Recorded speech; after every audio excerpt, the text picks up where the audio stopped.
Live from the UK, broadcasting around the world, you're listening to Talking Minaret, discussing matters that affect you, streaming to the world and beyond. Assalamu alaikum everyone. Welcome to another discussion with a special brother, Khalid. He is a podcaster from Deen Machine, available on Castbox and YouTube. Check it out. The brothers discuss some interesting topics. How you doing? Assalamu alaikum to the listeners, and wa alaikum salam to you. How are you? Alhamdulillah. How about yourself? Alhamdulillah, all good. So what are you thinking in terms of the plans for the Muslim region and how the American politics may affect ours? First, we need to understand that, look back, you can see that the West and its champion, America, is hell-bent on dividing the Ummah. They use certain values or ideas such as nationalism, sectarianism, and secularism, which is very, very poisonous to the Ummah. They use certain other tools like media, education curricula, and cultural orientations, all warped with secular and liberal values, which they want to force down to Muslims in the Muslim regions. What happens is, it's like a kind of a brainwashing, like an indoctrination. Yeah, so it's kind of like they're trying to shackle the region under the banner of secularism, liberalism. We had some brothers on before, they were talking about the idea of secular liberalism.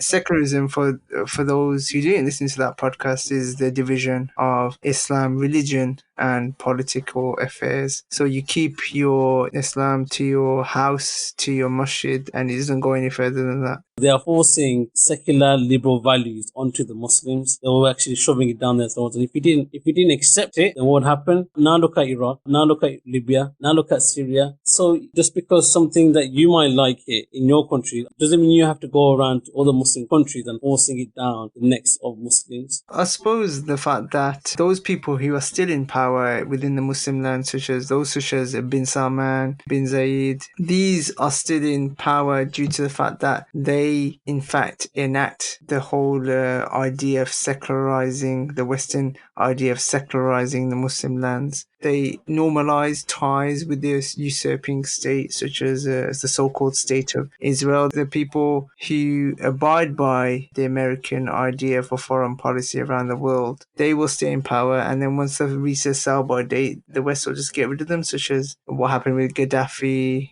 what's going to happen with Bashar al-Assad, and let's not forget Saddam Hussein as well. I mean, like you mentioned MBS and MBZ. Again, like MBS and MBZ, they want to modernize the Muslims, meaning obviously they want to take on, like you said, Western values and freedoms. And I want to really touch upon freedom just a little bit. Freedom is basically waging war against Allah subhanahu wa ta'ala. Now, a lot of your listeners, they might, if they're new to this, they'll think, oh, hold on a minute, how can freedom be waging war against Allah subhanahu wa ta'ala? Well, the thing is, when you make a declaration, when you say the Shahada, you declare that you are a slave of Allah subhanahu wa ta'ala and that you follow Allah subhanahu wa ta'ala and obviously you follow Rasulullah sallallahu. So now what happens is, if you support freedom in any way, shape or form, freedom, it means that you can do whatever you want. Even if you've got rules and regulations, you can break them because the guise of freedom. And as a slave of Allah subhanahu wa ta'ala, slaves, we don't have freedoms. We have to follow what Allah subhanahu wa ta'ala has commanded us to do. We hear and we obey. For example, Allah subhanahu wa ta'ala told us to pray. Yeah? If we don't pray, then it is a sinful act. And obviously, inshallah, we don't bear the consequences of going to Jahannam, of missing our prayer. But then if you do your prayer, inshallah, we go to Jannah. You see, again, the concept of freedom in itself is actually waging war against Allah subhanahu wa ta'ala. Just a quick one regarding your comment again, MBS and MBZ, in regards to modernizing the Muslims in the region. I mean, one of the things is MBS, he said himself that, quote unquote, I believe the new Europe is the Middle East. Now, what is Europe based upon? Is it based upon Islam? Is it based upon Tawheed, Allah subhanahu wa ta'ala? Is it based on no, it's based on secularism. So you want to make dominantly Muslim area a more European area, a more secular area. And I know you said already the definition of secularism, but I want to really dig deep and I want to say that secularism, what it means is that Islam does not have any governing responsibilities in public affairs whatsoever. Your social systems, no. Islam doesn't have no bearing. Your political systems, no. Your economic systems, no. Nothing like that. Islam does have no say whatsoever. let's be frank. This a whole idea of freedom is in itself a delusion. I don't think they even believe even in it themselves. There's certain you are not allowed to criticize the so-called state of Israel. You're not allowed to criticize them, otherwise you're anti-Semitic. So what happened to your freedom then? The amount of so-called Islamophobic attacks that are occurring right now within the West, what happened to the whole freedom of religion and all that kind of stuff? It's not the fact that we are saying, and the brother is saying, if I'm interpreting right, you can correct me if you want. It's the fact that the whole notion of being a Muslim is being a slave of Allah. So notion of freedom, it goes against the Islamic doctrine. No Muslim in his right mind will say the fact that he or she has complete freedom. He doesn't or she doesn't, because we abide by the commands of Allah and His Messenger Sallallahu. The Shahada itself is a declaration that you declare public to anybody and to Allah subhanahu wa ta'ala, the Most High, the Most Supreme, that, I am a slave of you, so I should follow you. Yeah, no, that's good. Great point. I mean, I suppose that's why they put the so-called Islamists in power during the Arab Spring, such as the case of Morsi. He's now passed away. May Allah forgive him of his shortcomings. Those people, Islamists, so-called Islamists, and the Nakhta party in Tunisia, the West realized in its Greater Middle East initiative the fact that they needed to sugarcoat the concepts of freedom and democracy under the so-called Islamists, and that didn't work out because the Muslims realized the fact that what these so-called Islamists were calling for was nothing but kufr in the first place. It's one of those things where what you're saying in terms of the secular propagation of that idea throughout the Muslim lands is occurring. I think it matters whether it's Trump in power doing this or Obama in power doing this. I don't think it matters. Help us understand the American politics. What's the feud between the two parties? I did mention about Republicans and Democrats, Obama versus Trump and all that kind of. What's the difference? What's going on with this feud? Okay, so as we know, we know that there's two parties really running the show in America. If we just take a look at Republicans, they got policy of confrontation. They really are hard hitters with hard power. They speak about trade and they speak a lot about homes. This relates to serving the US ideology, which is capitalism. And this is exemplified during the presidency of Reagan, George Bush Sr., and obviously George W. Bush. Now, if you take a look at Democrats, it's slightly a bit different. You see, they assumed the social reforms, education systems, policy of containment, and soft power in collaborative foreign affairs. And obviously, we know that this is exemplified during, Clinton and Obama. But all in all, I mean, you mentioned about Obama and Clinton and the whole using soft power in collaborative foreign affairs. I mean, I don't think Obama could have droned all those people in the Muslim lands without collaborative efforts with the rulers of those lands if they weren't involved themselves. Social I did with some of my family members. I saw that they're very more they hate George W. Bush more than Obama, and I always thought that was a bit weird. You see, because if you look at it, Obama has actually droned and killed more Muslims than George W. Bush himself. There is no actual proper distinction between the two different sides, the Democrats or the Republicans, whichever side it is, Trump or Obama. Let alone Muslims, what are Americans failing to perceive? What's the real issue? Okay, so within American society, I think that they are failing to perceive the construct of capitalist values and doctrine that consists of concepts and criteria and convictions, which is an effective reflection of their own volition, i.e. subjective, and it's not objective. And I want to compare that to the Muslims now. So my thing is, if the Muslims were to perceive that what the rulers are implementing on them has nothing to do with the Aqidah, and for those listeners that don't know what the Aqidah is, it's the 6 articles of belief. The belief in Allah subhanahu wa ta'ala, the belief in all the prophets, peace upon them all, belief in Quran and Sunnah, angels, Qadar al-Qadar, which is fate and destiny, and Day of Judgment. Those are the 6 articles of belief. Basically, that if they find out that these rulers have nothing to do with the Aqidah, not ruling by the Aqidah, they would be one step ahead, actually. The Muslims would be one step ahead of the nation towards liberation and salvation, because at the end of the day, that society will be based upon what? Islam, and not an opinion of the limited mind of man, which is the prevalent ideology, capitalism, that in itself is subjective and it's not objective. For these capitalists, the whole concept of halal and haram doesn't even exist. When it comes to like personal conduct, the capitalist ideology, they view man, the nature of man. Capitalists call for the freeing of man's will. They believe that freeing of man's will emanate in goodness, and not freeing his will result in evil, which is kind of different to, the Christian doctrine of, original sin. The fact that, the people are born with sin and all this kind of stuff in Christianity. But in the current ideology of secularism, what we have is the fact that if you free a man's will, naturally they'll be good. It's kind of like that 19th century philosophy about, humanism, that, human people are naturally good. So we have a kind of an addition to that ideology in capitalism, where if you restrict man's will, there will be inherent evil. And so therefore freeing man's will and securing this and protecting it is the role of the state. And therefore we have the Americans and their philosophy of freedom and all this kind of stuff, and liberty, other concepts such as individualism, privatization, and hence that has a knock-on effect to the disparity of wealth, where you have the 1% of people owning everything and the rest of society are like trolling around for scraps. And the deep state, represented by the military-industrial conglomerate, financial lobbies, banks, oil firms, and the media revolve around the interests of the capitalist class, that 1% that I was just talking about. It's one of those things where people are not looking at the overall problem. What do you think? People aren't looking at the overall problem. They're just looking at the minor issues, i.e. surrounding the ideology, such as, not saying that the killing of, people like that, George Floyd, is a minor issue. However, it's a symptom of the overall ideology. We'll go back onto this later on in the discussion. Yeah, so you mentioned regarding that it was free man, and man is ultimately good. But at the end of the day, man has instincts that have fitra, right? They need to play it. And in terms of how you satisfy your instincts, how would you want to? Because at the end of the day, you have a lot of this whole thing about LGBT.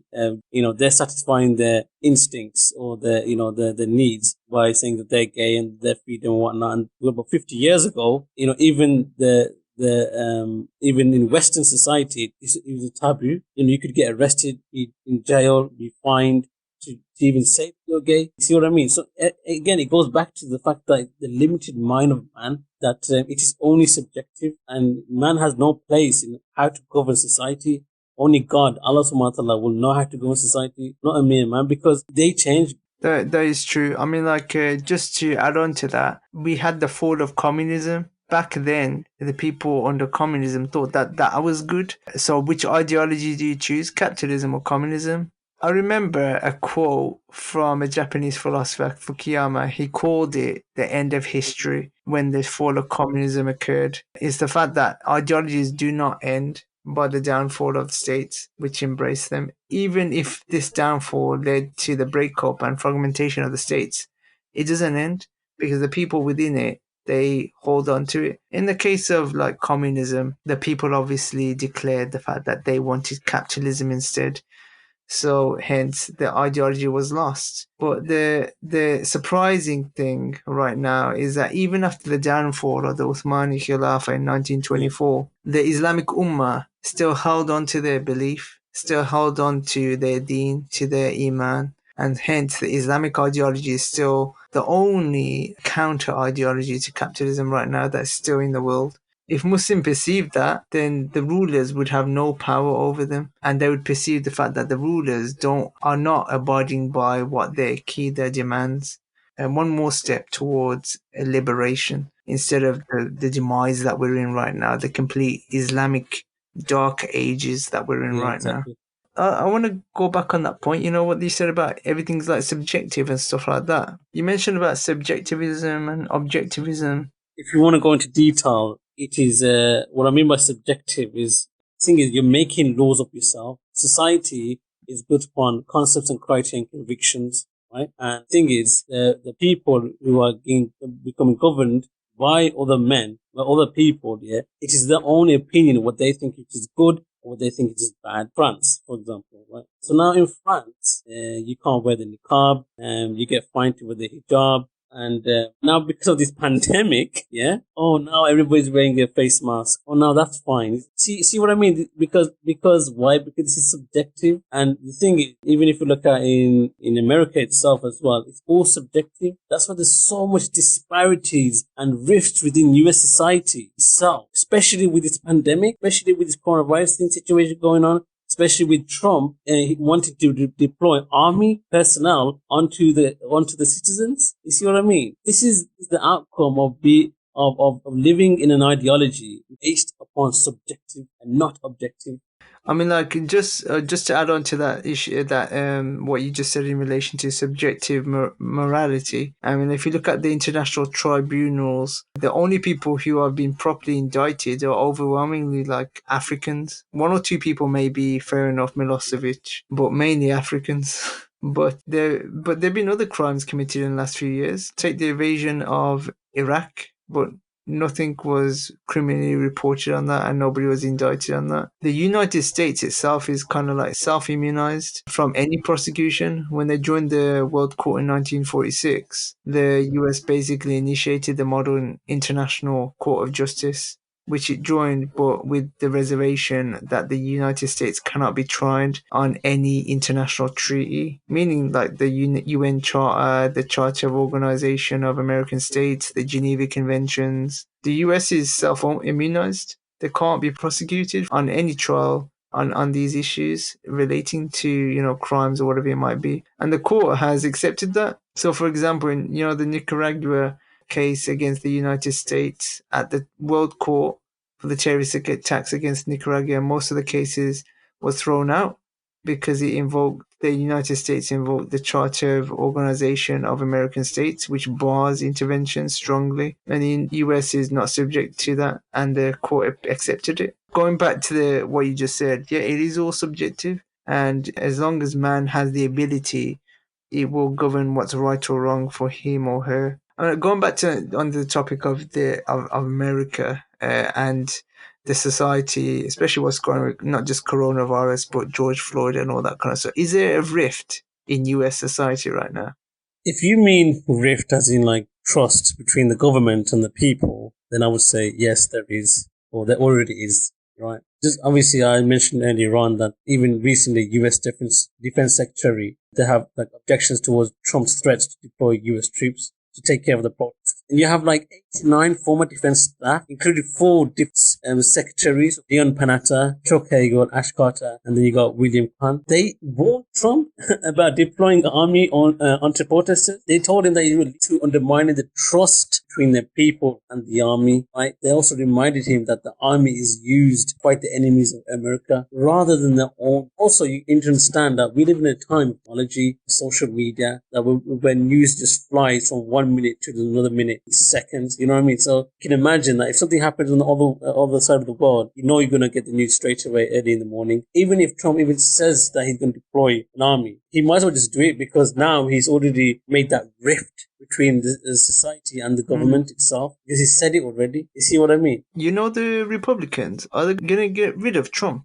It looks like it to be. Looks like. We don't know for sure, but if you look at the reality, they might get rid of him if successive setbacks keep haunting him, and that would then lead him in order to preserve the Senate majority and attempt to recapture the House of Representatives from the Democrats. You see that even the Republicans are keeping silent over his maladministrations. You see, they're only within the context of defending the party against the Democrats. So, when he kept on lying and everything like that, and he kept on making stuff and everything on the go, well, now that's catching up to him, you see. And also he's got his disregard for other sections of American society, which is biting him. Like even like Mitch McConnell said that he even said it, that the Republicans should win the votes of college graduates. In fact, they want to prevent they suffered in the midterm elections, which they got crushed. In the words of the conservative political columnist, he concluded that Trump should be removed, but to defend him personally, they don't defend him, only by the party, you see. So they might get rid of him. They're showing signs they might get rid of Trump, because of mainly to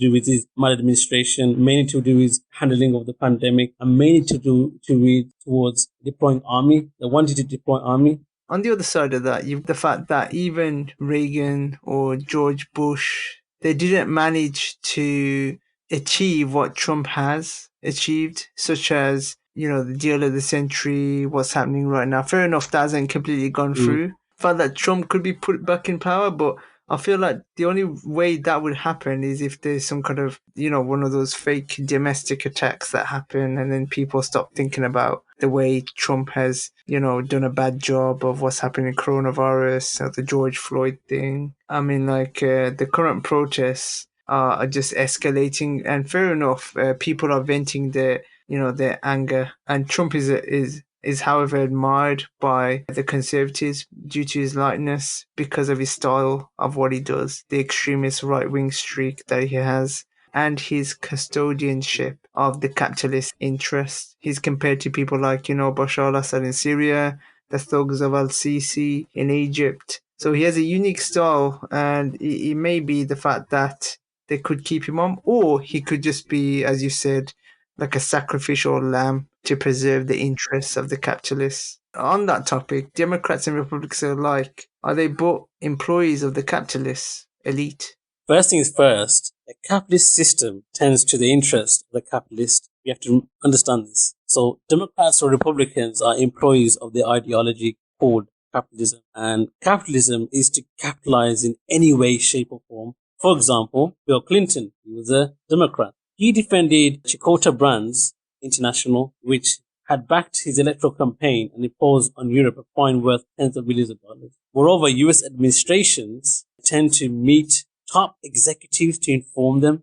that, the administration is at the disposal. Another thing that we can look at is the fact that top 1,000 companies in the US are responsible for 60% of the US GDP. Come on. With that percentage, this will reflect the importance and influence of companies in the decision-making mechanism of the capitalist system itself. But the one thing is, and this is important, foreign policy does not change irregardless if a Republican or a Democrat wins the presidency. I really want the listeners to understand this. Because in terms of dividing the Ummah on the basis of nationalism, secularism, sectarianism, whilst infecting the Ummah with these haram ideas, and would then ultimately lead the Ummah to forget, very, very, very important, forget that Allah subhanahu wa ta'ala is actually the lawgiver and not man.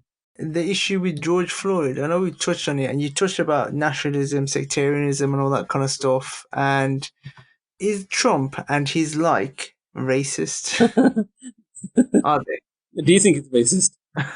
Well, I mean, like, electing people like Trump as president, it's like an extension of that philosophy that, the people of America inherited from the Europeans. The whole, white is right, rights, racial centrality. Even during the presidential inauguration ceremony, Trump surrounded himself with white men in a move seen as a reaction or a rectification of the mistake of appointing a black president like Obama. So, I mean, like, it seems like Trump's even accession to power reflected a shift in political diplomacy to the strategy of confrontation compared to his previous presidencies. This policy is built on the thoughts of the likes of Kevin Phillips, one of Nixon's chief strategists, and the policy is known as positive polarization. This was described by the US Congress in 1970s.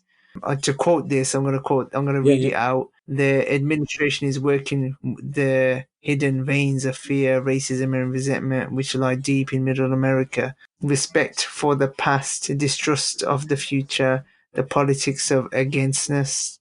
So this is within their history. I mean, like, this is not anything new. It's just that Trump's brought it out to light. Even Samuel Huntington in The Clash of Civilization, he talks about, the right-wing forces of America that's exploited domestically and exported it to the rest of the world. I mean, like, this is within their history, so it's not surprising. It's just that it's come out in the open a bit. What do you think? Well, it's taught, isn't it? First of all, regarding Trump is a racist or whatnot. To be honest, it doesn't really matter because it's actually enticed within the ideology itself. You see what I mean? It will produce personnel like this, people like this. It will produce that anyway, irregardless. Like, for example, under the Obama administration, did police brutality change? No, it didn't. It carried on. Actually, it's continuing on. Even the African American people in America, they even said in themselves that it didn't make no difference. So it didn't make a difference under Obama. It will not make a difference under Trump. So the question is, okay, he's a racist. It doesn't really matter. What matters is a systematic issue. It's an ideological issue, and the ideology itself entices racism, even to a point that the fact that, sorry to go on a tangent, because the question itself, it doesn't matter. It doesn't matter. What matters is the ideology which is prevalent, which is capitalism. Like, for example, the Darwinian philosophy of regarding, the supremacy of race. In the Darwinian philosophy, it talks about the supremacy of the white race in Anglo-Saxon. This is taught in schools and universities.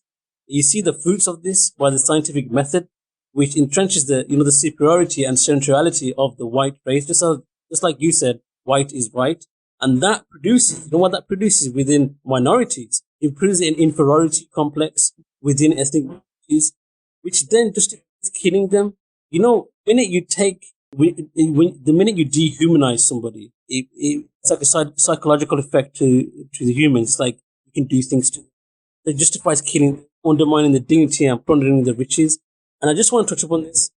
When we talked about police brutality, police brutality is the extension of the government. Police is an extension of the government. The government is an extension of what? The ideology. And the ideology itself promotes racism to benefit from it, to profit from it, from its prison cells, to fake profiling, from fake profiling to the government. And, the fact of the matter is this is taught in school with this Darwinian philosophy of which race is better. An extension of freedom of expression, what we discussed earlier. Remember, you mentioned about the whole ideology of secularism and freedom. People have, according to this ideology, have the freedom to do whatever they like, say whatever they like. That freedom is encouraged within society. Unlike, in terms of racism, the Prophet ﷺ, the way we were taught is the fact that the Prophet ﷺ himself forbade it and called it rotten. Asabiya, nationalism, tribalism, it's rotten. It doesn't belong to our deen. When you go into Salah, you turn left, there's a black person, you turn right, there's a Chinese person. It doesn't matter. We are judged according to the deeds that we do. You're saying it, but you're actually mentioning a verse as well. So Allah says in Surah Hujurat, chapter 49, verse 13, O mankind, did we have created you from male and female, and made you peoples and tribes that you may know one another. Indeed, the most noble of you in the sight of Allah is the most righteous of you. Indeed, Allah is knowing and acquainted. Just like what you're saying here, subhanallah. The only thing is your righteousness, your piety towards the belief in Allah subhanahu wa ta'ala, and you're doing everything you can to please Allah subhanahu wa ta'ala. Is Trump trying to divert attention away by using these George Floyd protests? Okay, when you give me these, this is so easy. Of course, it's so blatant. Trump should plaster this on his head. I'm trying to divert. He's obviously exploiting the protests to divert attention away from his mishandling of the coronavirus crisis, because he knows that if the focus is on the coronavirus crisis and how he handled it, then of course he will lose the election to Joe Biden. So he's trying to state institutions from his opponents to attempt to end the lockdown as soon as possible. He needs to do that.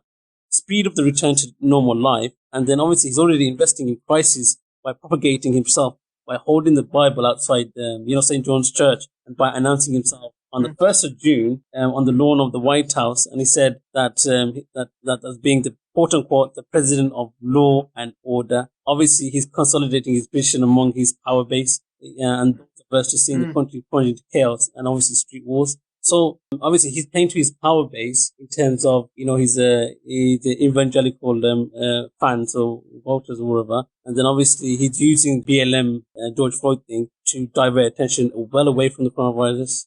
So next thing is, people are saying that Joe Biden is 100% the next president. What do you think about that?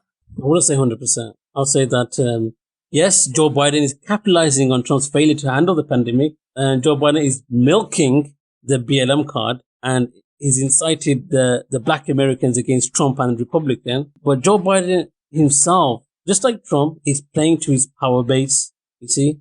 was he's most likely to having a running mate, which is a African American female running mate, namely Kamala Harris. And that is a political move on Joe Biden's behalf to his power base as well, as because he's a Democrat, and also the BLM things going on. So he's doing all of these things, but there's a twist here. You see, he's doing all of this. He's pointing at Trump. He's saying he's mishandling pandemic, and he's saying that he's a racist. He's against Black Americans, and now he's appointing. Well, he's having most likely he's going to have a running mate, which is an African American female. Again, that will boost his credibility and his popularity within American society.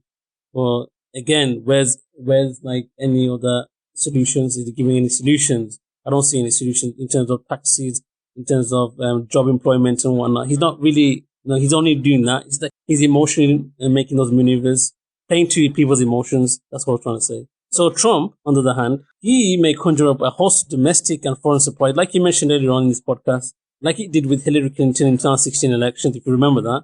So the crisis at the end of the day, I think, will be contained once they've been sedated with some patchwork solutions. I think Trump would have to do something drastic.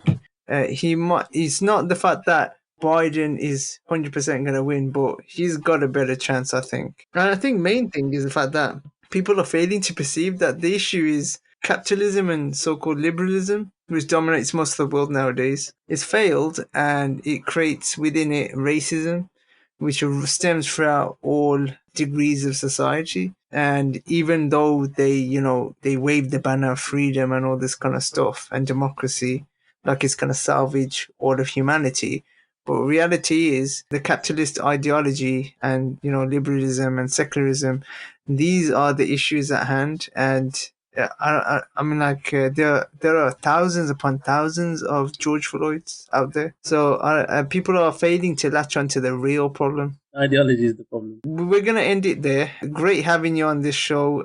For those who aren't listening, very interesting stuff on Dean Machine. Check it out. It's on Castbox. It's on YouTube. A really good show with some great guests on there. Thanks for joining us. Assalamu